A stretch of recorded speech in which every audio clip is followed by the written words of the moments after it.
gamers, what is up? Alright, this is Cole, and as I guess you can see from the title, that this is not a Cole Talks Comics episode.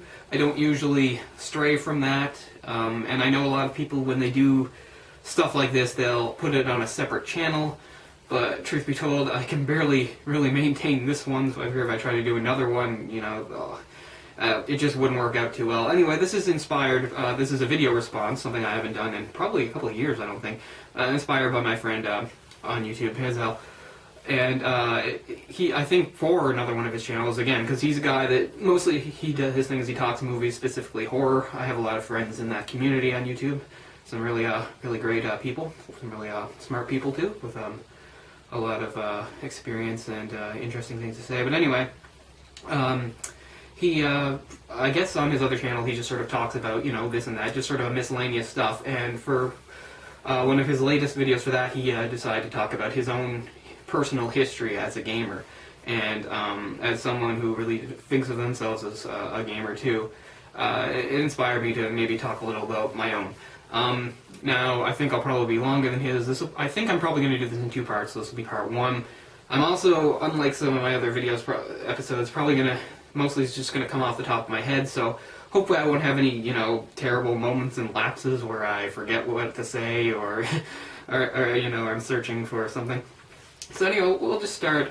Okay, first of all, I was born in 1983, which itself is sort of ironic, simply because if you know something about the history of gaming, 1983 was the year of the great video game crash, as it came to be called, where the bottom sort of fell out of the industry. And it was a little different then, of course, because there wasn't really a home console market. There was, but there barely was. And what it really mainly had to do with arcades.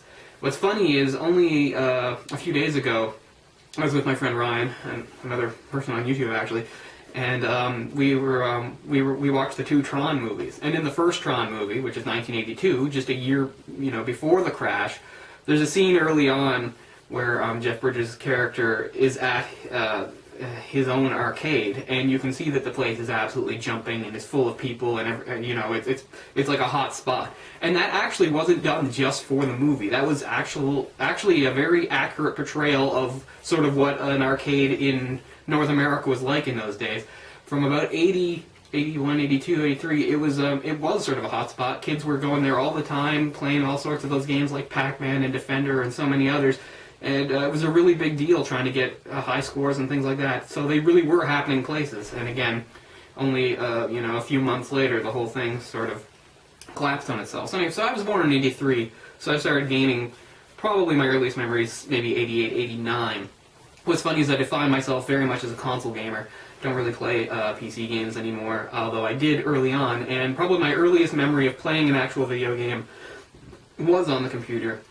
My family had a Commodore 64, and we had lots of floppy disks full of great pirated games. But the very first time I remember playing an actual game, I think it was when we had just bought it, or we were going to buy it, and whoever was selling it to us maybe, or somebody was setting it up for us, I don't know, again, this is a long time ago, very hazy memory.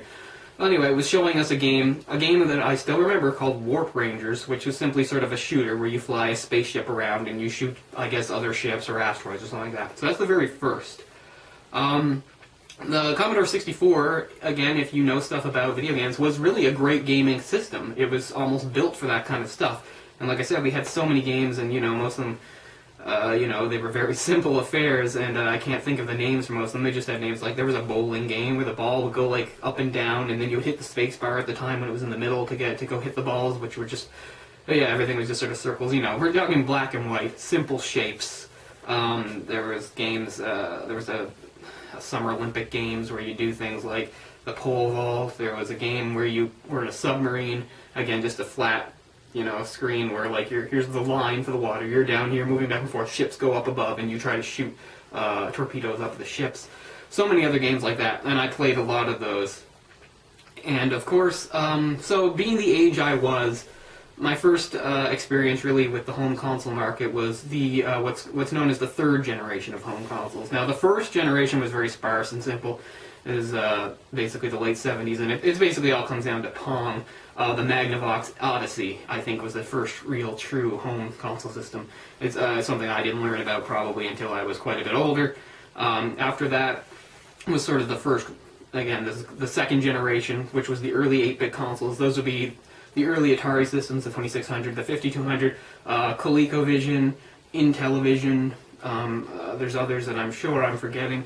Have a look here. Maybe this will tell me a couple that I'm missing. Oh, the Odyssey 2, a few other things. But anyway, and it was the first time you really had the whole console wars things going on. The Atari 2600 really was the clear winner of that. Again, it mostly had to do with Atari was one of the only companies at that time that didn't really go under with the '83 crash. So anyway, the third generation is where I came in, which was sort of the more true 8-bit system, starting with Nintendo, of course, the Nintendo Entertainment System, which I think came out as early as '83, but I don't think it was introduced in North America in '84, maybe even early '85. Anyway, this was a system that my family, I didn't actually own for quite a few years. A recurring theme for me throughout my life as a gamer is that although I love games and I'm always playing this stuff, I'm usually a late comer to the systems. I very rarely got a system close to launch. Now, the NES was basically the top of the heap by the time I came into it, and the biggest single influence on me as a gamer in my life was my friend Ryan, who very much was always getting systems as they came out. So I played Nintendo for hours and hours over at his house.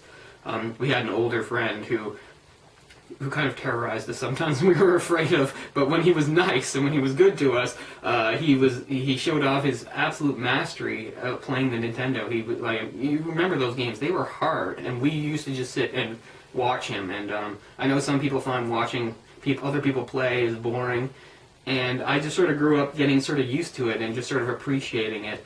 Even though I played plenty myself, and of course always wanted to play. So and a lot of that I think came from watching him play. I mean, playing the early Mega Man games, the first Metal Gear game, things like that. These were seriously hard games. The early Castlevanias 1, 2, and 3. So those are all games that I love, but I didn't own myself. So it wasn't really until I think late in 1990 that I wound up getting my own NES. By this time, the Super Nintendo had already come out, which was mind-blowing to me. And it was only then that I really became aware of the Sega Master System, Sega's own 8-bit system. I didn't know anybody that owned one. I would play one probably a couple years later. I'd meet a friend that owned one, but by the time I was playing, it was an outdated system.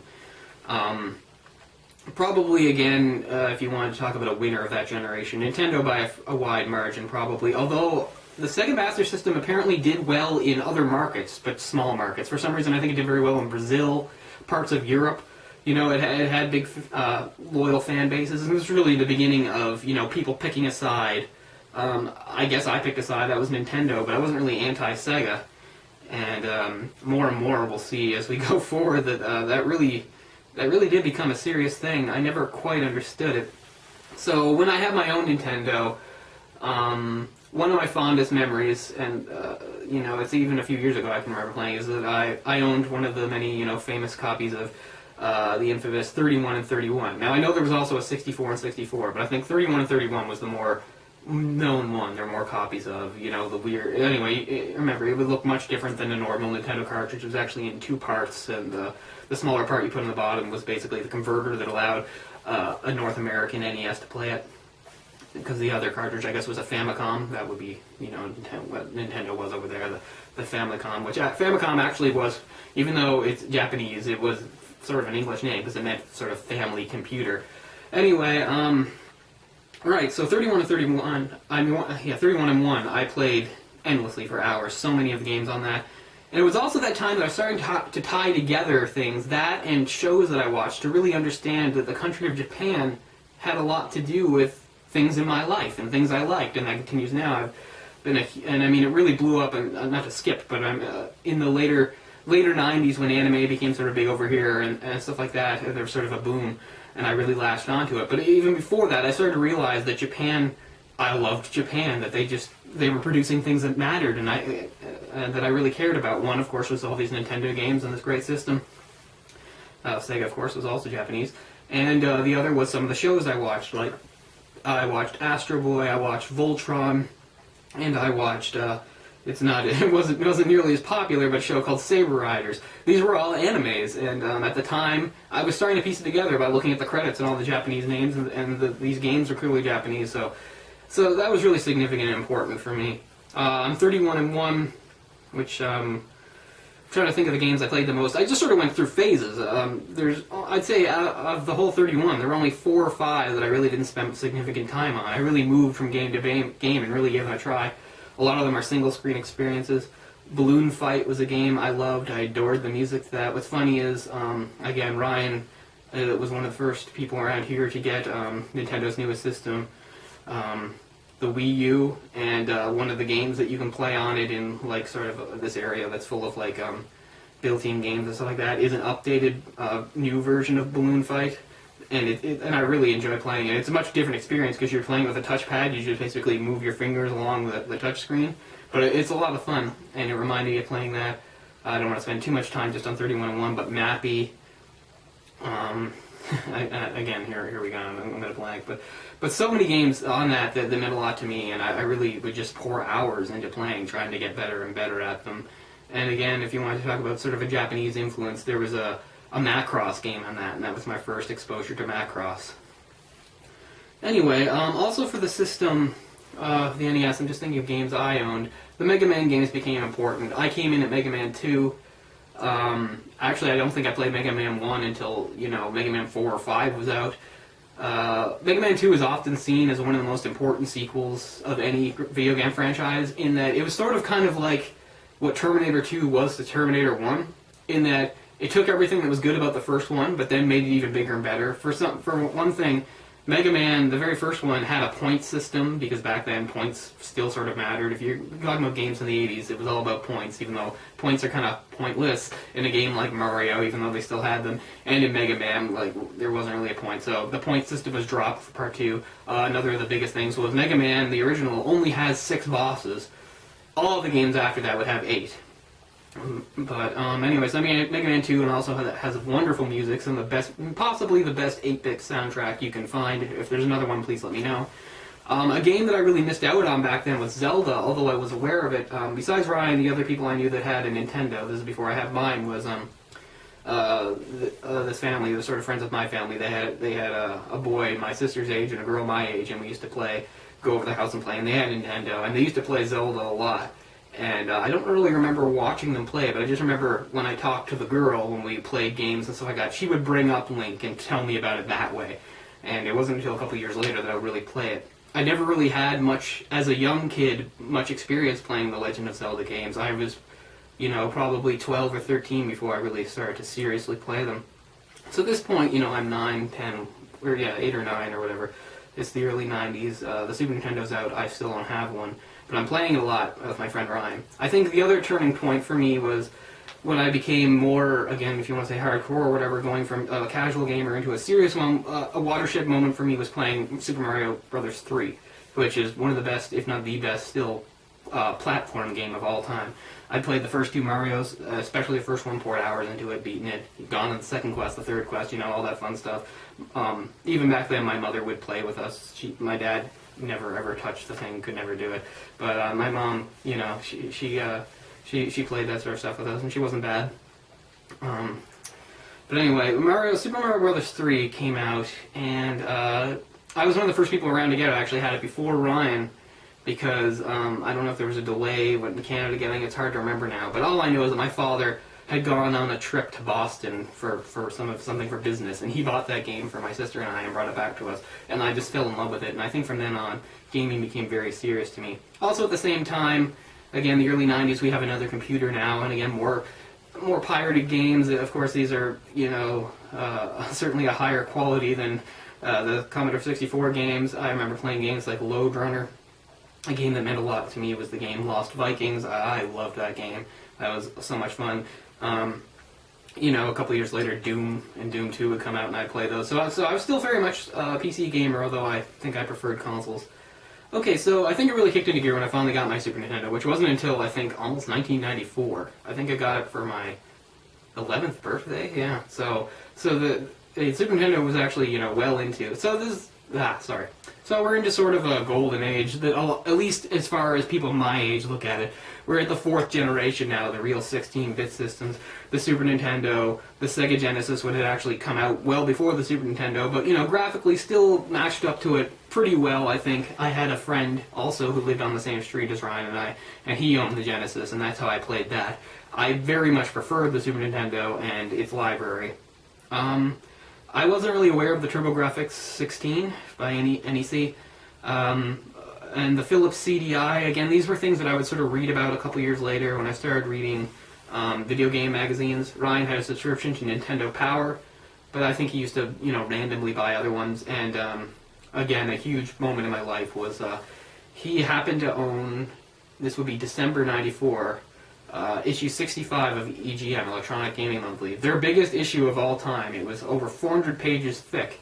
It was huge, and I wound up having it at my house, and it all broke up into pieces and everything, which is really too bad. And there was a lot of good stuff in there. One, they had huge sections on import-only games, such as some of the Dragon Ball games. Another thing, their cover story, I believe, was Final Fantasy III, and there was a big multi-page article thing about that. And I was fascinated by it, because I'd never played a real RPG before, at least not one where you had like multiple party members. And I just remember they were talking about how you could control several characters at once in battle, and this sort of fascinated me.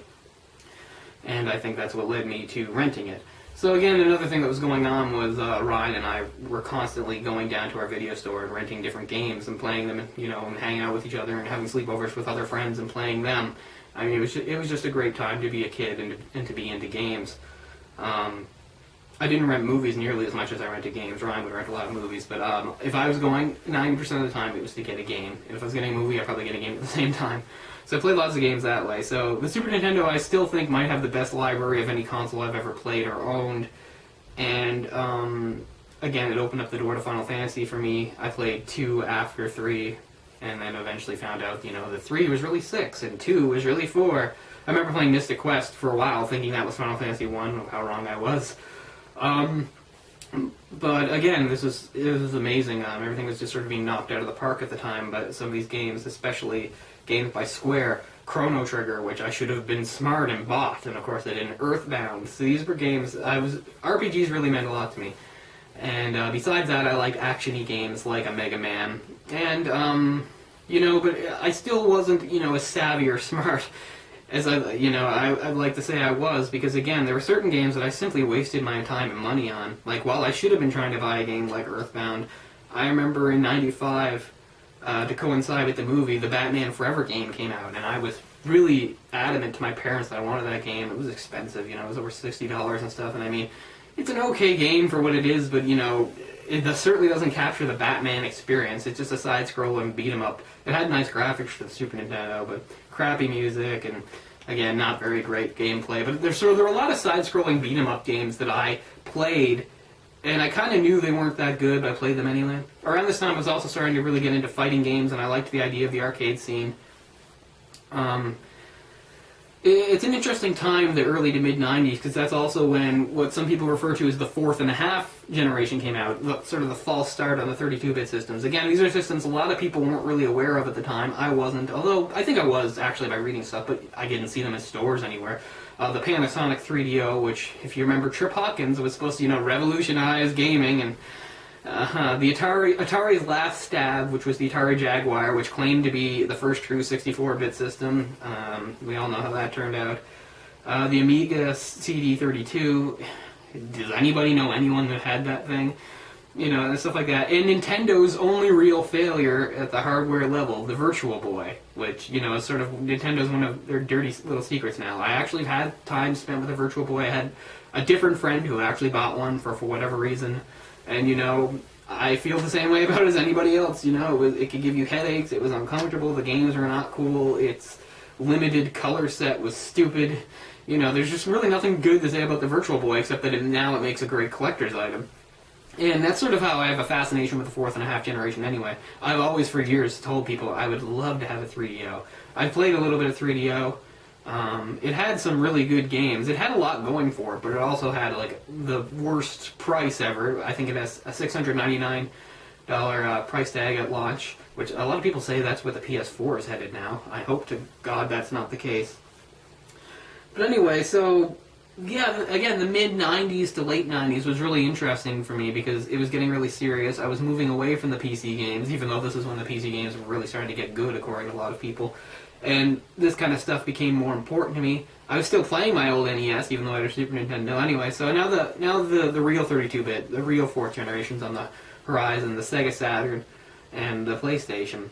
I scoffed the PlayStation in the months leading up to it. The idea that Sony could do this seemed ridiculous to me at the time. I was very much in the vein that, Sega and Nintendo were really the only ones that knew what they were doing, because I was aware that Atari and Panasonic had failed. Now, of course, 3DO was not really a Panasonic venture. It was just developed by Panasonic at the time. 3DO was sort of its own company.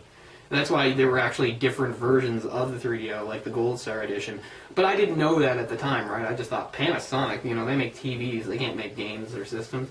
So that was sort of my thoughts on it at the time. So the PlayStation marked the first time I was really quick on getting a system. And maybe the only time in my life, really. I got the PlayStation within maybe 2-3 months of launch. I was in just starting junior high, and I already had my PlayStation. And of course, it won me over, as it won many people over. The games that mattered to me at the time. Again, actually, my first few months with the system, I was kind of disappointed because I didn't really seem to have anything that was worth playing. I actually bought Discworld without really knowing what it was. I had no idea about the novels at the time, but it was a fun game. I don't have time to get into it, but tons of voice acting. And took up a ton of memory space on the memory card. Like, you had to use pretty much a whole memory card for that. I loved the idea of memory cards, though, of course. It was much better than the battery backup. That way if you were renting a game, you still all had your own file. It was a big deal to me. Something we take for granted now, but I remember when I used to rent games like Chrono Trigger or Final Fantasy III, I would hope to God when I rented again that, my save file would still be there, but probably somebody saved over it. So, of course, games are really changing now, and it's important to get into the 3D stuff. And maybe I'll just leave off here before I make this too long, because I'm just trying to remember before that stuff hits the ground and gets running. I'm just, again, trying to think of the games that mattered most to me and, the way I saw myself. Basically, I was a Nintendo person ascended into Sony. And I think a lot of that had to do with RPGs. Although, again, if you're going back to the months just around the time those systems were launched in '95, I remember seeing commercials, Sega Saturn commercials, and they blew my mind because I thought the graphics were so fantastic. I already thought wow, what an age we live in. Look at this stuff. I remember seeing commercials for the Daytona games, Virtua Fighter, and stuff like that. And it really did blow my mind, and it did make me think for a while. Maybe the Saturn is the way to go with, because it's possible if the N64 hadn't come out as late as it had, I might have waited for it. What made me buy the PlayStation? Again, I'm still not sure, except it was maybe I just had the money at the time, and I really thought it was time to actually get in on the ground floor for once, instead of buying a system several years after launch, as I'd done before. So my Super Nintendo, I had lots of good games and lots of mediocre games. The Donkey Kong Country series was good, but I didn't own the games. Ryan had them, so I would just borrow them from him. For good side-scrolling action and stuff like that. Again, side-scrolling beat-em-ups were still important to me, and because I loved Spider-Man so much, Maximum Carnage was a big deal to me, even though it's sort of boring. A game I bought only a couple of years ago I found used was the side-scrolling beat-em-up Super Nintendo game, The Death and Return of Superman, which again, there's not really a lot to it. But, I really did dig those sort of games, even though they're pretty simple and nobody will put them on any list of great games. Again, this was also the time when that kind of gaming was separating itself from PC gaming, and I was just like, well, the gaming experience I wanted was put a controller in my hand, give me some pizza and pop or whatever, and depending on the type of game, a friend in the room to play with, and let's go. And I still have that mindset today, which a lot of people might think is dated, because a lot of games are online, all about playing against other people. Sartre said, hell is other people, and that's sort of how I feel about gaming, at least online. I loved playing in a room with my friends and that sort of stuff, but the idea of playing against strangers on the internet never appealed to me. I mean, maybe it did briefly, and then it very quickly wore off. I'll talk about that more in the next episode before I jump into it. We'll start at the PlayStation, when I bought the PlayStation, and move from there. So I guess that's going to do it for now. Again, a whole bunch of things are going to occur to me later. I'm going to say I should have mentioned this game or this event or something like that, but that'll do. And if I have to come back to the next episode, so be it. All right, thanks a lot for being patient with me. I know this is sort of scrambly compared to my usual fare, but thanks a lot. And pizowell, I hope you find it kind of interesting, at least. All right, peace out. I'll see you in the next episode. Bye.